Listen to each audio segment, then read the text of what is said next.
bienvenue, j'espère que vous allez bien. Dans cette vidéo, on va traiter de corriger l'exercice numéro 3 de concours de médecine, rabat année 2016-2017.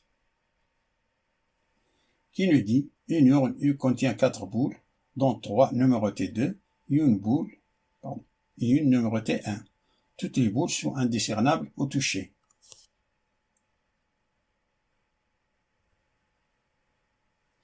Question numéro 10. Première expérience, on tire aléatoirement et simultanément 3 boules de l'urne U. La probabilité de l'événement avoir la bulle numérotée 1 parmi les boules tirées est.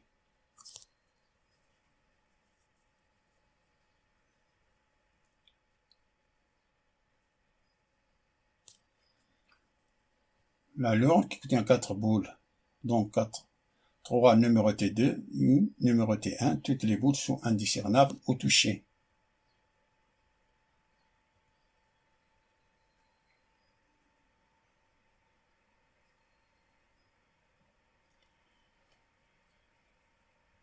On a la question 10 qui nous dit on tire aléatoirement et simultanément 3 boules de l'urne U. La probabilité de l'événement avoir la boule numérotée 1 par les boules tirées est.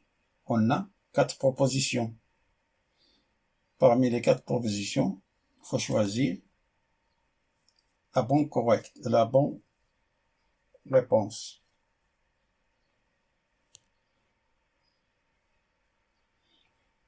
Soit oméga, le nombre total d'éventualités, donc cardinal de oméga, c'est la combinaison car on a ici le mot simultanément.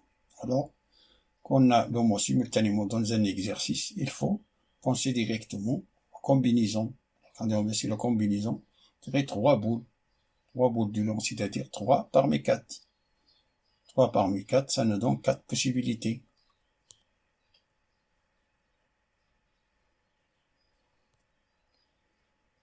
Soit l'événement A, avoir la boule numérotée 1 parmi les boules tirées.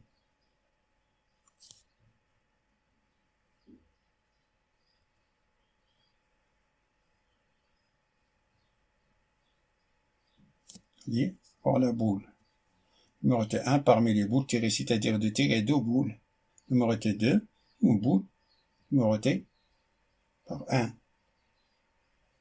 C'est-à-dire de tirer 2 boules numérotée 2 et une boule numérotée 1.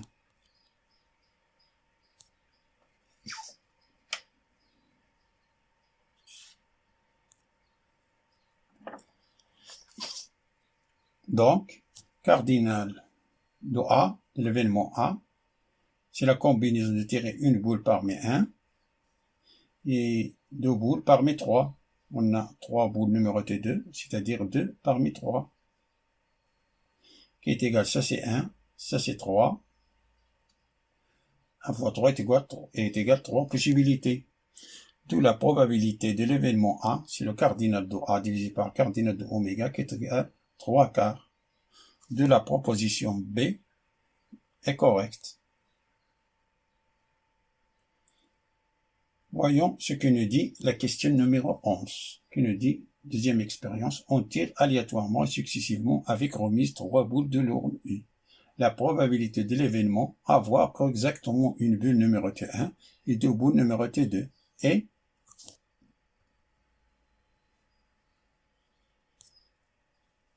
On a 4 affirmations qu'il faut choisir la bonne réponse parmi les 4 affirmations. Les boules sont tirées successives, ça veut dire que l'une après l'autre. Avec remise, signifie qu'une fois la boule tirée de l'urne et notez la couleur, nous la remettons dans l'urne. Ici, l'ordre est important. Donc, soit oméga, ici, l'une après l'autre. Je tire les boules l'une après l'autre.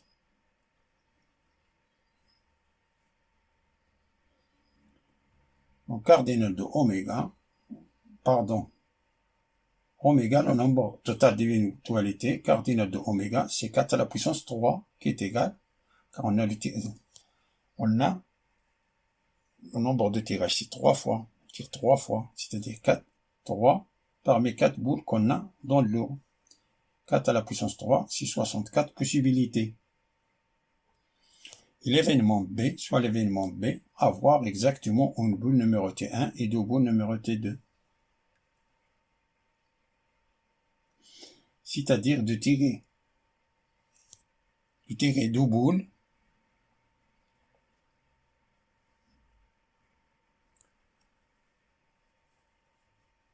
des boules numérotées 1 et deux boules numérotées 2. Comme ici l'ordre est important, car on est dans les successifs, si l'ordre est important, alors la boule numérotée 1 peut être tirée au premier, ou bien au deuxième, ou bien au troisième. Donc ici, on a cardinal de B, si le coefficient d'ordre fois boule numérotée 1, c'est 1 parmi 1, on a une boule numérotée 1, et on a 3 boules numérotées 2, c'est-à-dire de tirer 2 boules numérotées 2 parmi 3. Le coefficient d'ordre, c'est le factoriel du nombre de tirages divisé par le factoriel du nombre de tirages de boules numérotées 1 fois le factoriel du nombre de tirages des boules numérotées 2. Donc cardinal de B, c'est le factoriel, c'est-à-dire le nombre de tirages. Ce sont 3 factoriels, divisé par Bordeaux boule numérotée 1, c'est une boule, c'est-à-dire 1 factoriel, fois le nombre numéroté D, on a 2, c'est-à-dire fois 2 divisé par, ici, fois 2 factoriel, fois, on a 1 à la puissance 1, fois 3 à la puissance 2, qui est égal, ça c'est 3 fois 2 factoriel, alors tout ça, ça nous donne 3, c'est-à-dire 3 fois 1, fois 3 à la puissance 2, tout ça, ça nous donne 27 possibilités. Donc la probabilité de l'événement B, c'est-à-dire avoir exactement une boule numérotée 1 et deux boules numérotées 2, c'est 27 sur 64. Donc la proposition D est correcte. Voyons la dernière question. Troisième expérience. On tire aléatoirement une boule de l'ordre U, puis on la remet à l'ordre. Puis on tire simultanément deux boules de l'ordre U. La probabilité de l'événement. Parmi les boules tirées, il y a une numérotée 1 et 2 numérotée 2. Et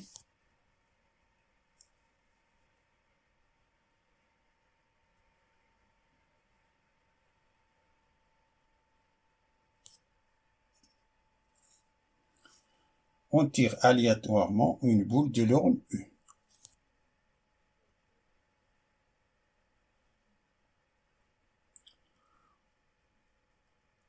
On peut tirer la boule numérotée 1 ou la boule numérotée 2.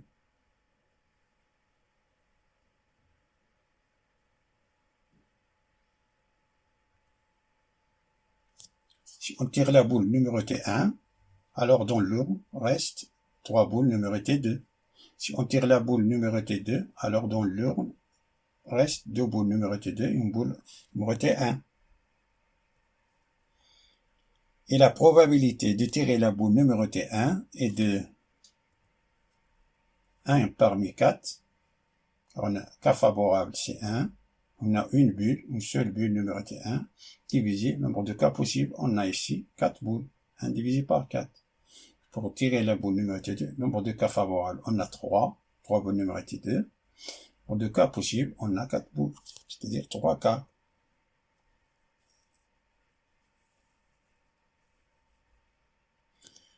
Puis on l'a remis dans l'urne.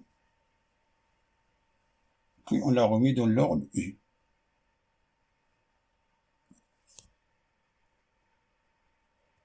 On l'a remis dans l'urne U.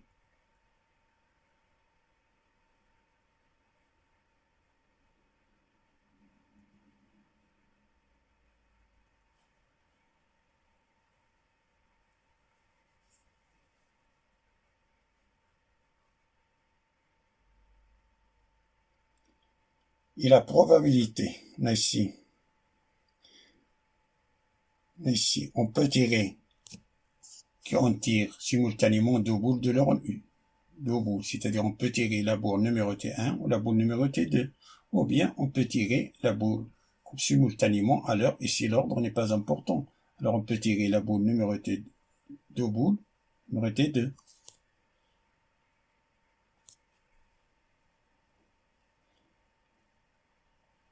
Et la probabilité de tirer la boule numérotée 1 et 2 est, c'est la combinaison de 1 parmi 1, 1 parmi 3. Ici, tire une boule parmi 3, divisé par la combinaison de tirer 2 boules parmi 4. Ici, si c'est de tirer 2 boules, numérotée 2, c'est la combinaison de 2 parmi 3, ici 3 boules, 2 parmi 3, divisé par la combinaison de 2 parmi 4. Ici en bas, c'est le même cas, le même résultat.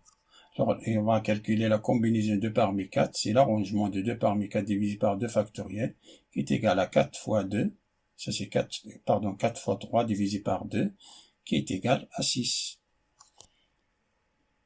Et la combinaison de 1 parmi 1 et 1 parmi 3 divisé par 2 par 3, ça c'est 1 fois 3 divisé par 6, qui est égal à 1 demi. 3 sixièmes, c'est 1 demi. La combinaison de 2 parmi 3, c'est 3. Et la combinaison de 2 parmi 6, c'est 6. 3 sixièmes est égal à 1 demi. C'est-à-dire, ici, on a la probabilité de 1 demi. Ici, on a la probabilité encore de 1 demi. 1 demi, 1 demi, 1 demi et 1 demi.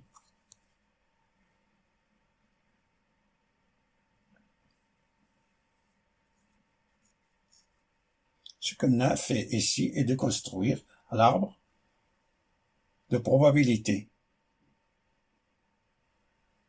Ici, construire l'arbre de probabilité pour répondre rapidement à la question numéro 12.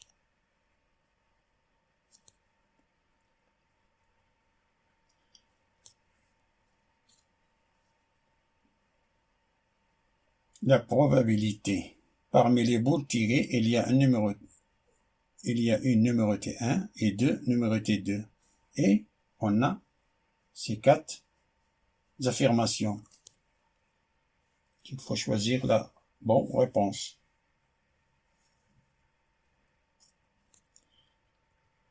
Soit l'événement C, parmi les boules tirées, il y a une numérotée 1 et 2 numérotée 2. Donc la probabilité de l'événement C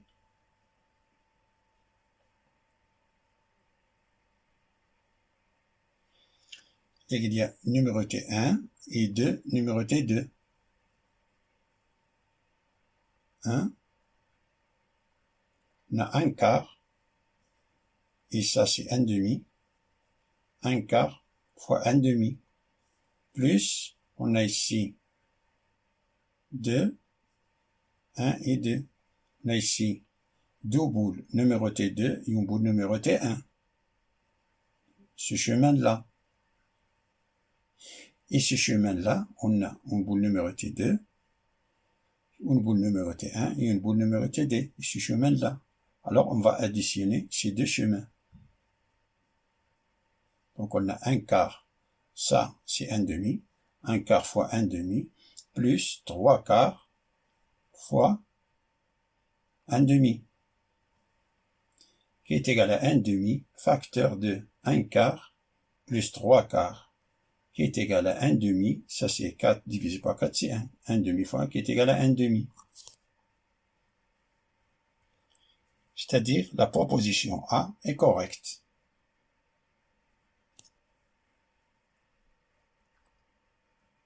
Fin de la résolution de l'exercice numéro 3. Je vous souhaite bon courage et à bientôt.